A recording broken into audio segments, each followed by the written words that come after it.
What gets me is that while I'm doing a reading of all this awesome Ducktales stuff, people are probably watching the Ducktales 2017 series right now. And the problem is, it's great. It's a great series too. Ducktales 20 years later, episode 14. Another day, another town. With cooked book in hand, the sea duck gang flew south, over the border. Their search for one humdinger on the continent to fix out that binder would have to wait until the coast was clear. In the meantime, Jose had the perfect place to hide out. Huey had nearly passed it right by when he first flew over it. A dinky spot in the middle of a village, in the middle of a desert, surrounded by a cattle range where a herd of longhorn bulls grazed under the dutiful eyes of the horsebacked ranch hands. Jose pointed out a primitive landing strip outside of town, essentially just a wide, flat dirt patch far from the town where no unfortunate accidents could occur. The plane bounced to a stop, the rough dirt jiggling and the passengers around over in their seats until they slowed down, eventually stopped altogether. Louis, now wisely out of costume for the warm, dry southern weather, looked out the windows for the three unpaved streets knitted together in a pair of twin intersections by a slew of brown and gray buildings that were too small to be considered houses and too large to be considered huts. This just keeps going better and better, he said. His nightly habit crying out for a building to climb was higher than 5 stories. No worries, Louis, said Jose, as he stood and walked back to the cargo hold, followed by the rest of the group. He pressed a button to open up the cargo hold of the sea dock and continued. Perhaps it'll do us good to live for a while in a place where nothing but happens. As if on cue, there was a large chorus of clicks and cocks of 6-irons and boomsticks of all shapes and sizes, arming themselves for action. Click, click, click, click, click, click, click, click, click. Peace eater.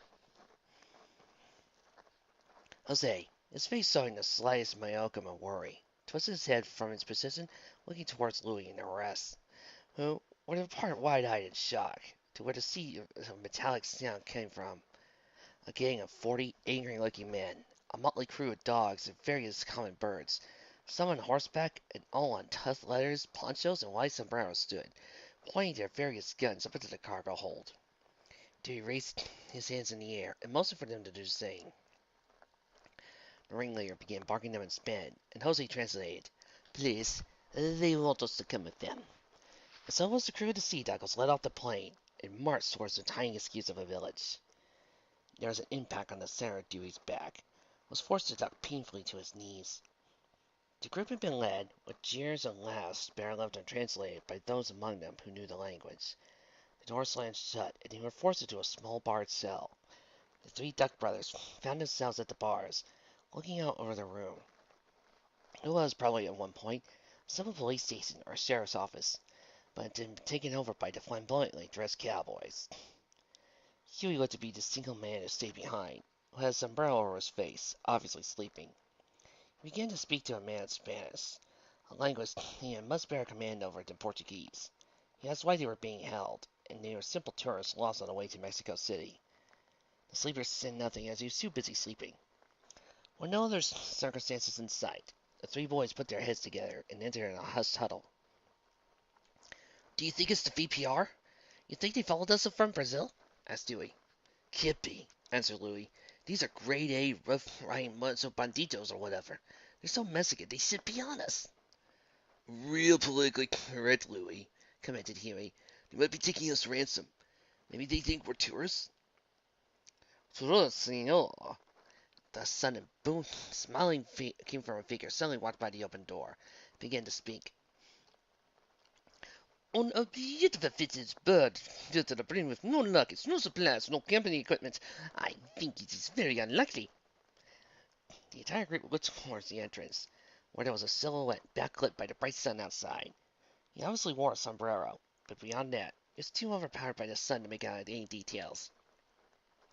Judging by the shape of his feet, he must have been some kind of bird. As he walked, he could hear spurs clinking against the ground. Dewey noticed the twin guns inside his approach, well within reach. There's one quick draw for giving them a few leaks. Well, ain't a pretty strange group if I say so. The voice tickling answered, I did a joke. Businessmen, pilot, and a playboy fell into cattle range. They scared away a prize such as Longhorn and caused three of the ranch's best men to rush out to regulate backup. The shadowy man reached for his twin pistol slowly. The Ducks could see the silvery scene. What do you think the rancher said to the three men, businessman and playboy? He cut back the hammer of the guns and pointed it lazily towards the bar itself. Yes, it's more fun to guess. That is enough, Panchita, said a voice from the back of the cell. Chuka, asked Maria, before the green feather hand rose to the silencer. Panchita, put the gun down. Aha! So you have heard of the great Tito Romero Miguel San Francisco Corneto Gonzalez, eh, sir? He took off his large hat and threw it away to the side. It landed perfectly on the stack of hat sleeping guard. Well, now, head uncovered, the boys could see the outline of the rooster's claw on top of his head. Or perhaps you know me better by the name known to my enemies. Both guns were out now, spinning as two forefingers. Panchito Pistolas! I know you, Miss Panchito, said Jose, standing slowly and surely. Using his umbrella to hobble on. I only hope that you remember me now, that I am an old man. The two men approached the bars, closer, letting themselves be revealed by the light. Jose, with the three gracefully easy-faced white mare, and the rooster Panchito, with deep, sun-worn wrinkles and cracks around his face, eyes in a perpetual squint from working so long in the sunlight. He wore ranch gear, chaps over his jeans, on his lace Indian spurs, a worn, tanned leather jacket. It has been a long time, my friend. Yahoo! Cried Panchito suddenly, causing everyone in the room, with the sole exception of Jose and the sleeping guard, to jump in fright. 3 shots were fired in the air. Dewey couldn't help but notice the 3 little shafts of light lancing through the dingy air of the building, and 3 little holes in the ceiling. Suddenly, the jingle of keys, and the merry pearls of laughter, and the entire group was free. Jose! He cried out, as soon as the cell door was open. In a moment, the 2 old men were embracing, letting the squeeze of their arms say all the language they could not. Son of a gun! I could not believe it! What brings you to Chichiqua? I came paternally an old man, Petito, said Jose. I regret. I come not because we are desperate for a place to hide, my family and myself and my friends. Do not speak like that, Jose. You are always welcome in any house of mine. He then turned and began to bounce around the room, shaking hands with everyone who had them, exacting their names. Oh, you must be 3B Jose's little nieces. He rushed you very much. The 3 girls smiled, and each gave a curtsy. A new fool I do not recognize. Please, senorita, he said, puffing out his chest, still full and strong from his honest work in the rains, for Webby's benefit. She managed to smile. Yeah, I'm Abigail Vanderquack. Webby, please. She extended a hand towards the duck boys. These are my friends. You know, it's odd watching the Ducktales 2017 series, then going right back to Webby here, and trying to consult the 2 versions. Huey, he said, extending a hand with a beaming smile, forgetting already their short stay behind the bars. Dewey, he said, looked directly to Panchito's face, a grin of resolve resetting his features in response to the fear he had been dealt with earlier. Louis, he said, looking from Panchito to Jose, his mind connecting the 2 in a single distant memory of their time with Uncle Donald. After shaking, or more accurately, ripping the arms off, all 3 boys, he repeated, Huey, Dewey, and Louie. Well, I heard this, Huey, Dewey, and Louie. Look closer, said Jose with a wink.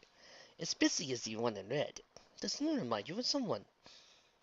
Pasito placed a hand on the inner side of his beak and gave Huey a long, good look.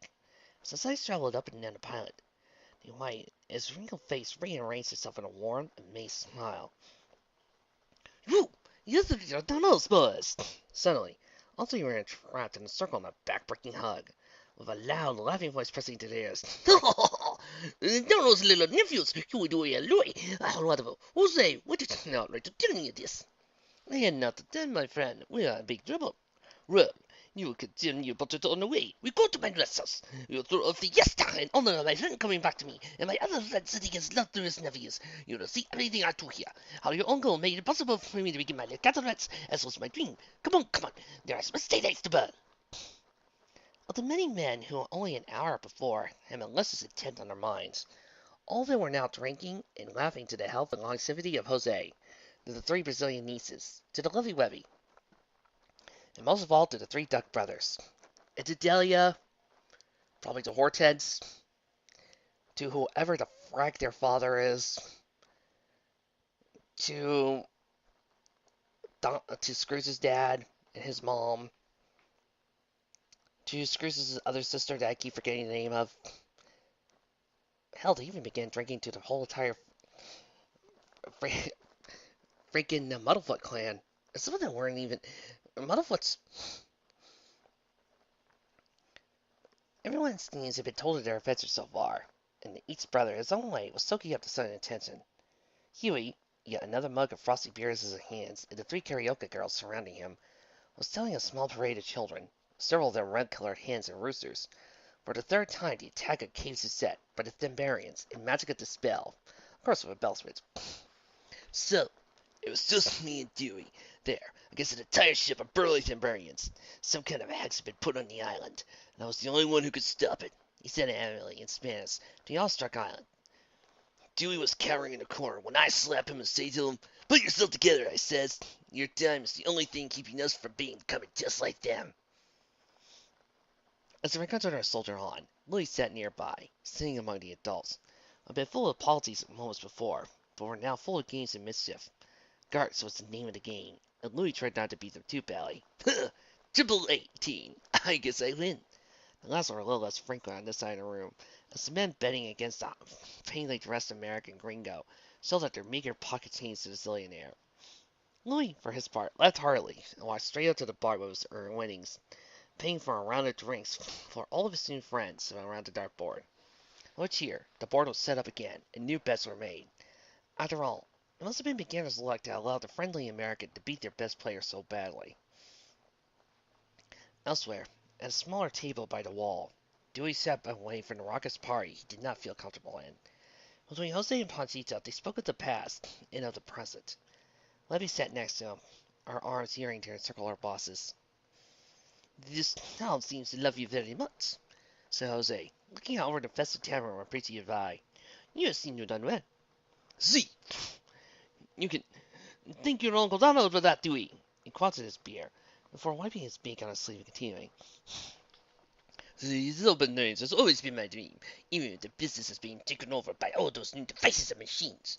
I knew I could get by with just horses, fences, and open farm country, and of course, my wonderful town." In answer, every man, woman, and child in the bar answered with a bright yell of happiness. It was Panchito in turn, answered with a bright, beaming smile. Dewey held back his opinions on the very uneconomical way of doing things, figuring he should not insult the man who threatened to shoot him only moments before. "Mr. Panchito?" "Please, senorita, sipping Panchito is nice."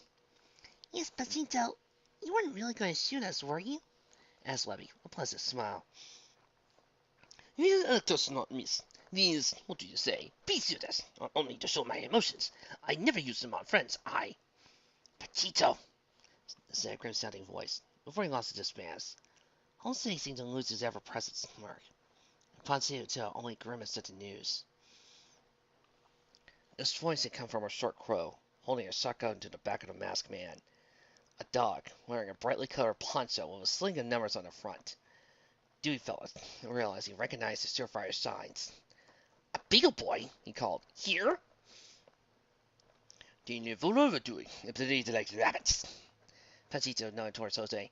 "Please, I must deal with this." He stood and grabbed the beagle by the shoulder. "Well, Bandito Beagle, I'm sorry to say, but you've rested my herd for long enough. Sooner or later you'll have to deal with your whole gang." Beagle's eyes went wide as he was led out the door by the rooster. The room, Webby noticed, had gotten a little quieter, so everyone seemed to listen now for their patriarch. As soon as the two had disappeared out into the dark outside, the room seemed to pick up again. Bang! Dewey and Webby looked at each other, then back to the door. Patito walked back inside, blowing smoke from his revolver. He holstered it before jerking a thumb out the door, signaling for the crow to clean up the mess outside. "Anyway, where were they?"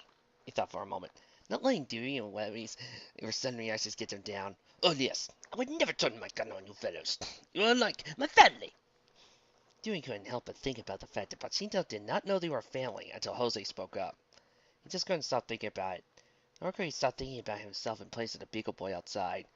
He couldn't stop thinking about both facts. He couldn't stop. Lovey placed a hand on his arm. Pacito, Jose, we've had a long day. I think we need to get to bed. Ugh, adios, senorita. The nicest you know. Oh, you can't imagine the jet like we have after all that traveling. Come on, Dewey, we'll get you turned in first. Yeah. Good night, Jose. Good night, Pachito. Thank you once again. Don't listen at all. I'm sorry your uncle wouldn't have done the same for my little ones, he said, and looked towards his little grandchildren to gather around the storytelling Huey. All mine, I'm sure, petted Jose. Ha! Giving a sly look towards the three little girls, still fawning over the same storyteller, smirking at Huey's predicament. After Dewey and Webby said their goodbyes, and went upstairs towards their room, Dewey heard Jose and Panchito begin to speak. It sounded like Spanish one minute, Portuguese as the next. All throughout the English words would rear their heads. The effect was almost entirely intelligible to the outside listener. Dewey spent a moment as he walked up the stairs, trying to assert what the speech was, before realizing what it must be. They're speaking Calabaro, he thought, before giving a single look towards their table. Both had stopped speaking and looking openly at Louis, who was busy with their games to notice their attentions. It had taken much drinking and many more different games before his new Mexican friends had let him finally crawl up to bed, trying his best to act drunk as they obviously were. He oddly wished he could have actually drunk the beer he pretended to quaff, like as Huey did as he continued spinning fish stories for the village kids. But he wanted to explore the town, such as it is. It would be dangerous to roof hop even with these puny dwarfs with alcohol in his system. Better to have stayed until another night, when he was certain there was nothing in the town that could go wrong, like what happened when he usually visited, well, anywhere. He dusted his mask. His costume and supplies were running low, including a sad little bottle of spirit gum. He knew he was going to have to either find some way to cover his face, or start using the kind of mask with a little string. But no matter. Those are trifles for another day, for another person. In the warm embrace of the southern night, the Green Phantom listened to the dead of the heat of the night, the facetious of the party still racing within the tavern, and the two sisters of sounds of cows, being utterly fascinating. It is a single, unchallenging jump from one roof to the next, but the road's too low to sling over the dirt-lined streets without his legs touching the ground. Instead, he made do with jumping down to the gaps between the buildings, for looking at the alley for a clear coast. He then rushed out, exposing himself to the bright moonlight for only a second, before disappearing back into the alley, across and back up the roof. Green Phantom's patrol went out like this for several minutes, until he surveyed the entire town. As he began his second lap around, he began to feel a little pang of disappointment. To relieve, he stopped rushing so fast, a pace meant for large towns, and considered a leisurely stroll in large cities. He tried to notice his surroundings, looking out for signs of people. A dusty footprint, laundry left out to dry, children's toy lying in the porches. He noticed something as he oversaw the town from atop the tavern like a gargoyle. Or more accurately, he noticed the lack of something. For once in Panchito, and how he operated his town, he thought there would have been a nightly guard at the edges of the streets, where the village ended and the ranch began. At the moment, there was nobody. Perhaps they were still at the party, he thought idly. But then he remembered the crow had produced the Mexican Beagle Boy. How he hadn't seen him at the celebration, or any other blackbirds for that matter, even though there were still a few who had captured him in the first place. Maybe I simply can't see them, he thought. It's quite dark. But no. The best defense for a town like this was having someone sitting high and visible, and let bandits and rustlers know that this area was protected. This didn't fit with having self-guards. Once he realized this fact, he began to tread more carefully. He found the tallest place in the village, a bell tower, and jumped inside, being careful not to disturb the bell. He looked out over the entire town from there and began to sigh. This is what he had to look forward to for the foreseeable future. The exact center of nowhere, Mexico. Population in the double digits. Where everybody knows your name, and there's some pretty nice to hear, but nowhere to get a decent hot donut at 4 in the morning, or anywhere else in the matter. He began to pine a bit. The adventure had led him down a downward urban spiral, until he finally found stability, joy of joys, surrounded by walking leather jackets and stakes. Against his better judgment, he began to wish that something would happen here. Spin the wheel sent him living somewhere else again, preferably somewhere with indoor plumbing. Just as he thought this, he heard a loud, discerning noise from behind him. Ears rang, resonating with the church bell that detonated behind him. He turned around quickly, holding his hands to his ears. His eyes went wide as he saw a giant-breasted monster entering and dowsing coming right towards him. Just before the extended tip of the bell could smash into him, he fell backwards off the tower, chancing a couple of cracked ribs over an entire crushed rib cage, racing for his grappling hook. It was useful, however, to outrun the church roof for a single meter story down from his perch, struck on the thin boards against its hold, breaking a hole clean through. It struck right old Raptor as he descended, breaking it clean apart with a loud crack, for landing, finally, in the pause, cracking one of the large church benches in half. He gave a lurching groan as he tried to stand. Something on his pain striking him, a cracked rib like he predicted. It was still alert, hunched over in a bench of pain, and there was the sound of a horribly familiar sound behind him. He turned quickly, trying to stand up through the stabbing pain in his chest bones. Managed to give a physical imitation to stand at attention. The black cape and costume tipped him off first, the single-eyed mask at last. Somewhere in between came the lined face of the usual duck features. You. He heard to speak. He had a small thrill of terror at what this might mean, before forcing himself through pain. You again. The man said nothing, instead letting his white cape billow behind him as he looked towards the green phantom, tackling to the ground. He applied pressure to the offending rib, causing GP to scream out pain before swiping out his hands. There they were, two costume vigilantes, rolling around the dirt floor of a village church, wrestling, trying to wrest control of the situation from the other. Grunts and yells were voiced, lost in the night air. Every so often someone's hand would strike out, trying to find punches in the face or gut, or a foot would swing around, trying to connect something soft and vulnerable. Green Phantom had fire in his eyes, and used his strong arms to push and pull his opponent off him, away from him, towards him, trying to give him a useful position where the advantage would go to the Phantom. However, the Green Phantom could feel the years his opponent had on him, subtle maneuvers that gave him the advantage, the not so subtle abuse of CP's wounds for his own sake. That's all he could do to keep his head above water, to say nothing of winning. Finally, GP found an opening, using both legs to push the black-clad hero off himself, scrambling to his feet, not even noticing the pain in his ribs anymore. Who are you? He yelled. Why are you following us? I demand to know who you are! The one-eyed vigilante slowly rose to his face, before saying, I am known by many names, in many places. This one will do, buddy. The figure paused, single eye unmoving as he sized up the Phantom. He straightened out, spreading his shoulders apart and puffing his chest out. You may call me PK. PK? What does that stand for? But the one noted as PK avoided the question. And if you guys study up on your duck lore, you know who it is. I've been watching you for some time. That goes without saying. You in particular, Louis. You assigned yourself as a protector, one who defies the rights and freedoms of others. Yet you're unfocused. Your skills, though many are ill-used or downright ignored. Cry me a ow! Goddamn river! Doing the best I can! And that is exactly why you're not worthy of your position, PK said. All three of you had to earn your own way. Huey using the easy way he fits most places. Dewey using his knowledge and money. Both of them are respected with the gift Scrooge left you all. Are you talking about the inheritance? PK continued. Instead of relying on yourself, on the training you have received by the virtue of your past, you chose to buy things, try to use Scrooge's money as a crutch. Louis' eyes broke, began to look away. So? It's my money now. I've used it for supplies. You don't really expect me to be like Dewey, do you? I couldn't live like that. I expect you to use what you have. You already had everything you needed to be a hero by the time you had grown, and yet... Fine. The toys were a bad idea. I'll never do it again. Boo-hoo. Boo-hoo's hurt. Who are you, really? You don't remember? At this, Louis strained his memory, trying to find out who this rogue would represent. Moment he blinked.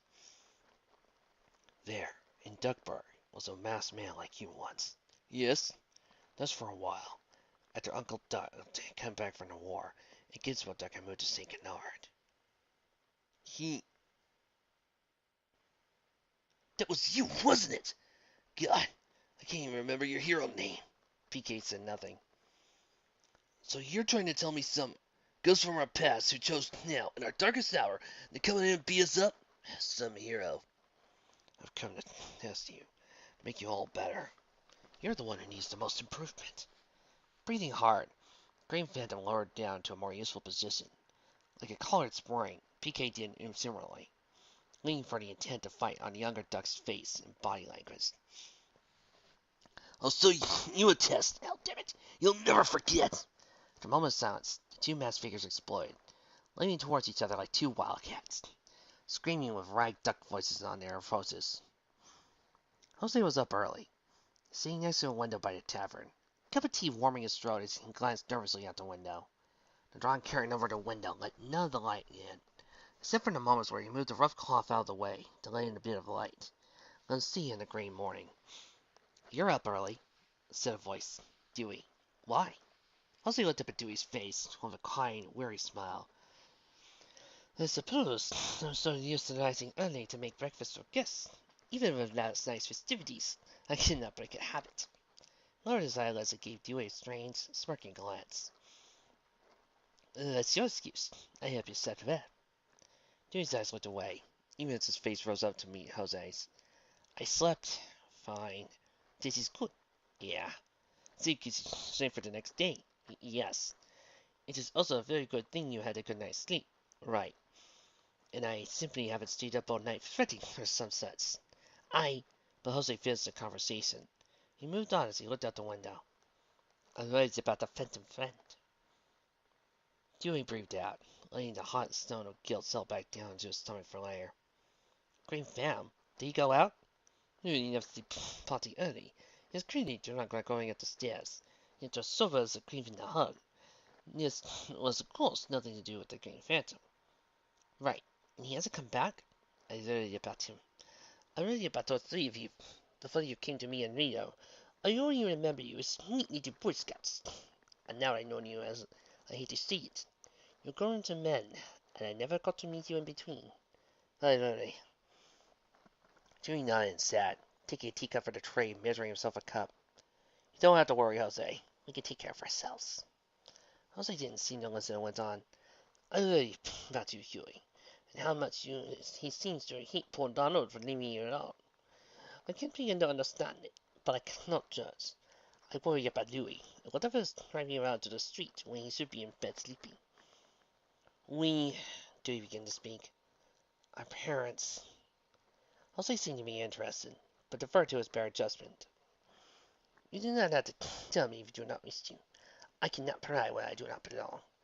No, it's just that our father died when we were very young. I'm sorry. It wasn't really our fault. This is the only prank that went out of hands. We got in our hands lots of fireworks. We wanted to give our father a scare, and, well, I think on your mother. He sighed and took a sip, feeling the weight of the information lifting off of him. We never really, we never talk about this, even with each other. But I just know how much it affects Huey. It affects all of us in a way. Our mother had a nervous breakdown after father died, and she sent us to live with our Uncle Donald before she jumped off the roof of the tallest building she could find in Duckburg. Yeah, tell that to the comics. Ghost's eyes had gulped. Nobody even let us know she was dead until we were teenagers. We all thought she was in a home somewhere. When he finally let us know she was dead, he went searching for her obituary. Couldn't find it. It was finally Louis who went searching the records at the library, and found out we had been lied to for years. Of course, even before that, Huey... Huey suffered without a mother, you know. Louie and I think we turned out just fine. Donald and Uncle Scrooge were the best parents we ever could have had, but Huey felt like he'd been betrayed or something. When Uncle Donald freed up with the Navy during Korea, well, none of us were ever the same. Huey was the first to move out, and you know how he gets when anyone ever talks about Uncle Donald. Lee, on the other hand, clung to Uncle Donald like a leech or something. Well, I thought I would just try to follow in Uncle Scrooge's footsteps. Leaning back, Jose added, "You just really need the boys who want to be loved, eh? I suppose." You're much more observant than I give you credit for, Dewey. Jose took a final sip of his tea before putting the cup down. At least, you used to be. Sensing the conversation taking a nasty turn, Dewey looked down to his tea, trying to lose himself in it. As the three of you, I worry most of you of all. You know, I watch you. You do not eat. You do not sleep. You barely notice the people around you, except when they are talking to you or talking about the money. He held up his hand. The other two, they love Uncle Donald. They learned from Uncle Donald. They were raised by Uncle Donald. He held up his other. You, however, I know. Uncle, I mean, Uncle Scrooge. I admire him. Is that wrong? Uncle's not, and if you are happy, he will be happy. But you do what you want, not do what you think he wants from you. Before Dewey could protest, Jose went on. Do you want to be a businessman? Yes, of course. Good answer. I believe you. So why are you miserable? I am not. You are, and there is no use in denying it. Well, you're happy when you're running my posada, even if it was a funny sort of happy. You were held back by the need to stay small, but when you are at the head of the duck, or even think about being along at the head of the duck, you bring your ulcers and you do not eat. Is it because you want to make your own business, yes? No, I still got to run McDuck Enterprises. You'll never be Scrooge McDuck, Dewey. But I can try, damn it. The company can still grow and change and become mine. You're still carrying around your uncle's name. Yeah. You told me about it. How Scrooge says that the dime may be used. Yeah, I know. Does he want you to let you hold of it? Let go of him. Be free to make your own choices and fortunes. I know. And yet, I... Dewey stood, brow creasing. I can't believe I'm talking about this. Thanks for the tea. I can make you some breakfast if you would like. No, thank you, Dewey said curtly, before something large wrapped around the blue's heart. Twine came crashing through the window, sending broken glass of rough curtain peeling to the floor. A fan cried out for a moment, Jose standing up, dropping the teacup to the floor with a crash. For a moment, the two men and the tarp-wrapped thing were motionless, waiting for something to happen. Suddenly, the tarp twitched. Dewey's eyes were wide. Jose, go get Huey and the others, he said, dropping to his knees and whipping off his jacket to brush the shards of glass off the top. And Patito as well. I think he should see this. See! He was gone, up the stairs to alert Huey and Webby of the event. Resolved, however, to let his daughter sleep. Dewey's hand found the knot in twine, and hacked it with a butter knife from the tea tray. It finally gave out just as Huey came down, blurry eyes still in dreamland, followed by Webby, saying, What happened? He asked Huey. Dewey didn't answer. He merely pulled apart the tarp, revealing what was inside. There, laying near motionless except for an actual moment of breath, was Louis Duck. His mask ripped over his face and torn in half. His body was blue and purple from welts and bruises. In a few places blood drained from open wounds. Louis! Cried Webby. What happened? Dewey reached over a piece of ripped up paper, stacked to the TP on his brother's costume with a pin, pulled it closer to read it. The gun is being held in a con building. PK, a friend. PK? Asked Huey, looking over Dewey's shoulder a brief note. We can't trust this, can we? Look what... He massacred Louis! You're right, we can't... He called out in surprise as Louis's bloody knuckles rose up and grasped Dewey's wrist in a crusty grip. Libby was on her knees at Louis's side, or using a towel soaked in strong spirits, retrieved from behind the bar to clean the blood and disinfect the wound. Please, Louis, don't talk. You're gonna be alright. You have to. He took in a sharp deep breath, blinking away the pain. Trust him. Then passed out completely. The three ducks leaving to ponder the message.